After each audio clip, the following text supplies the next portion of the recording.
Les kanas sont les caractères de base de l'écriture japonaise. Tout apprentissage sérieux du japonais passe en premier lieu par l'apprentissage de ces caractères. Dans cette vidéo, je vais vous montrer les méthodes efficaces pour les apprendre et pouvoir les utiliser le plus rapidement possible, ainsi que les erreurs que les débutants commettent souvent. Les kanas sont un système syllabaire. Un kana, donc un symbole, correspond à un son. Il existe deux systèmes de kana en japonais, hiragana et katakana. Hiragana et katakana sont en réalité la même chose, mais écrits différemment. Par exemple, le son mi s'écrit comme ceci en hiragana et comme ceci en katakana. Donc en gros, chaque son japonais est associé à deux symboles. Pour simplifier, on peut voir ça comme nous et notre alphabet latin avec les lettres minuscules et majuscules. C'est la même chose, mais écrit différemment. Le plus important, ça va être le premier système que vous apprenez. Pourquoi? Parce que ça va être bien important d'associer les sons aux symboles. Et que ces sons, ce sont des sons typiques du japonais. Pour les français, ils ne sont pas très compliqués, mais ils restent différents des sons du français. Par exemple, le son E, on ne l'utilise pas en français. Ce n'est pas en OU, ce n'est pas en U, c'est un petit peu entre les deux. Mais si vous apprenez les kanas avec des ressources classiques, vous verrez marqué E égale U, ce qui peut clairement en fait entrer la mauvaise prononciation en tête. Même si certains manuels aiment bien vous dire comment est-ce que c'est prononcé, en fait, comment est-ce que c'est prononcé, ça c'est dur à imaginer. Et c'est pour ça qu'on va vouloir associer les sons avec une prononciation, une vraie prononciation. Et non pas ça se prononce comme ça, mais directement en son qui est prononcé. Et ça, c'est le plus gros piège du coup à éviter quand on apprend les kanas, c'est d'associer les symboles à notre alphabet plutôt qu'aux sons tels qu'ils sont prononcés. Pour contourner ce problème, il y a une chose vraiment indispensable à faire pour tout apprentissage sérieux des kanas, c'est que quand vous apprenez les kanas, il faut les apprendre avec le son prononcé, avec la prononciation réelle. Une fois qu'on sait ça, on peut commencer à apprendre les kanas efficacement. Premièrement, si vous n'êtes pas du tout familier avec le principe des kanas, je vous invite à visionner ces 3 vidéos de Julien Fontanier. L'écriture de la langue japonaise, présentation des hiragana et présentation des katakana. Vous avez les liens en dessous. Ensuite, pour apprendre les kanas, je vous recommande une approche mixte qui mélange application mobile et écriture à la main. Les kanas sont des tracés simples et les écrire à la main va vous aider à mieux les mémoriser. Puis en plus, c'est super satisfaisant quand on se dit voilà, je vais apprendre le japonais, commencez à écrire. Avec les kanas, vous allez pouvoir écrire un tas de choses, dont notamment votre nom, des petits messages très courts, etc. C'est vraiment très satisfaisant et très motivant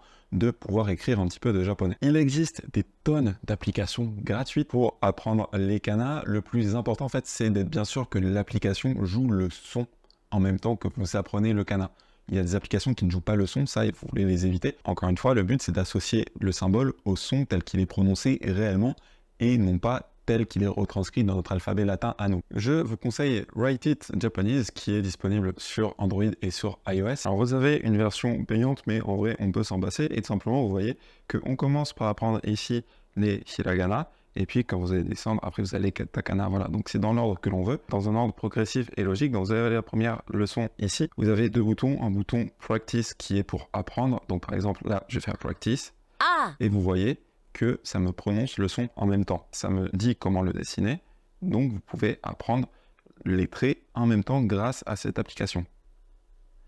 Et il va avancer comme ça de manière progressive en vous enseignant les différents kanas. Une fonction qui peut être très intéressante à utiliser, c'est le petit micro que vous avez ici, enfin le petit haut-parleur, pour justement rejouer le son et être bien sûr de l'avoir bien entendu. Surtout au début, n'hésitez pas à le jouer plusieurs fois.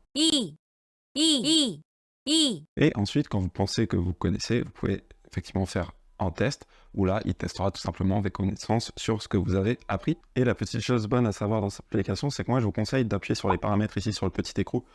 Et donc, il faut bien avoir Audio Enabled, parce que sinon, vous n'allez pas avoir d'audio, et qu'on a vu qu'on voulait avoir le son. Et moi, je vous recommande même de faire Audio Only.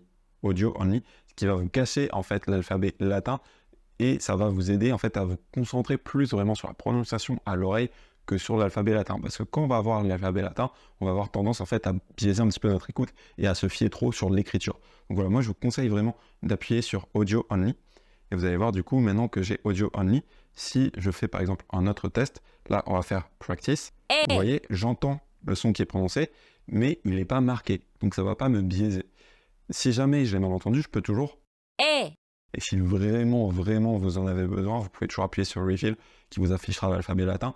Mais je vous conseille de ne pas trop le faire parce que ça peut vous faire développer de mauvaises habitudes, de mauvaises associations. À noter que c'est une application qui se concentre sur l'écriture et sur la prononciation. Du coup, c'est vraiment top pour apprendre voilà, comment ils sont prononcés et à les écrire.